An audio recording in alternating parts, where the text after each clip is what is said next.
സ്ത്രീകളുടെ കാര്യം അങ്ങ് പ്രത്യേകം പരാമർശിച്ചു.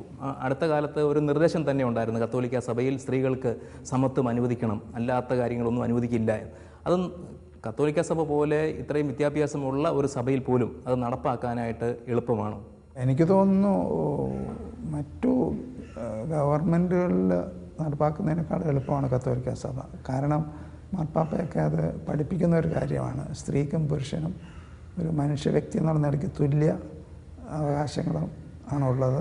പാർലമെൻറ്റിലെ 33% സീറ്റുകൾ സ്ത്രീകൾക്കായി സംവരണം ചെയ്യുന്നതിനെ വ്യക്തിപരമായി അങ്ങ് അനുകൂലിക്കുന്നുണ്ടോ? സഭയുടെ ഒരു അഭിപ്രായം എന്നുള്ള നിലയിലല്ല ഞാൻ ചോദിക്കുന്നത്.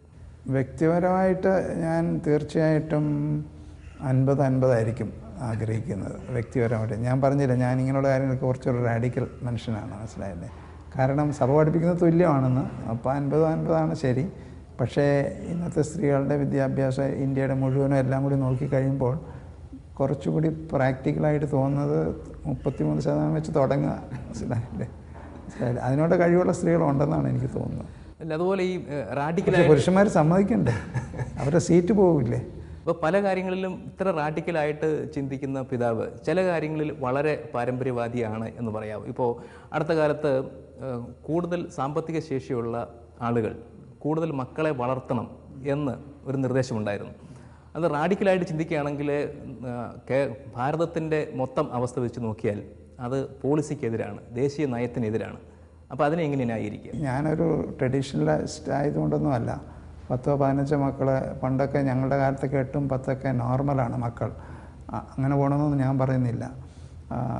പക്ഷേ ഇന്ത്യക്ക് അല്ലെങ്കിൽ കേരളത്തിന് കൂടുതൽ ജനങ്ങളെ, വ്യക്തികളെ തീറ്റാൻ സാധിക്കുന്നില്ല എന്ന് പറയുന്നതിന് ഞാൻ യോജിക്കുന്നില്ല. It is unscientific.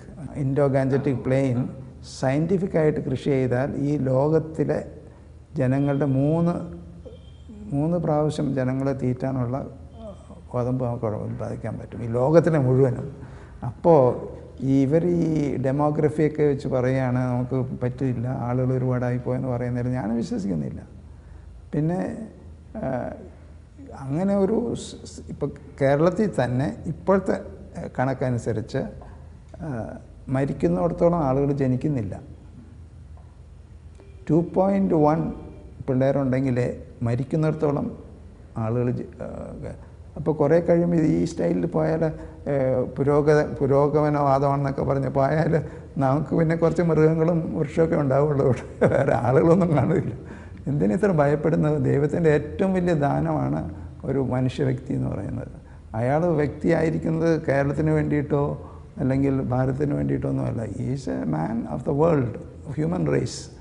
അതിനെ തടുക്കേണ്ട യാതൊരു ആവശ്യമാണെന്ന് എനിക്ക് തോന്നുന്നില്ല.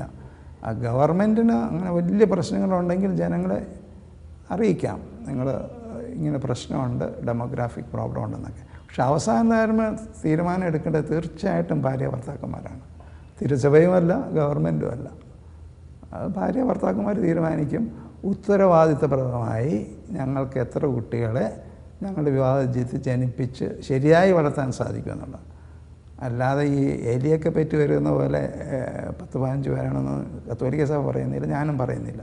പക്ഷേ നല്ല ആരോഗ്യവും നല്ല സാമ്പത്തിക സ്ഥിതിയൊക്കെ ഉണ്ടെങ്കിൽ വെറും സ്വാർത്ഥതയ്ക്ക് വേണ്ടി മാത്രം കുട്ടികൾ ജനിപ്പിക്കാതിരിക്കുന്ന ഭാര്യ ഭർത്താക്കന്മാരോട് എന്നെ എന്താ പറയുന്നത്, പഴഞ്ചൻ വാദിയാണെന്ന് പറഞ്ഞാൽ എനിക്ക് പ്രശ്നമൊന്നുമില്ല. ഞാനത് യോജിക്കുന്നില്ല.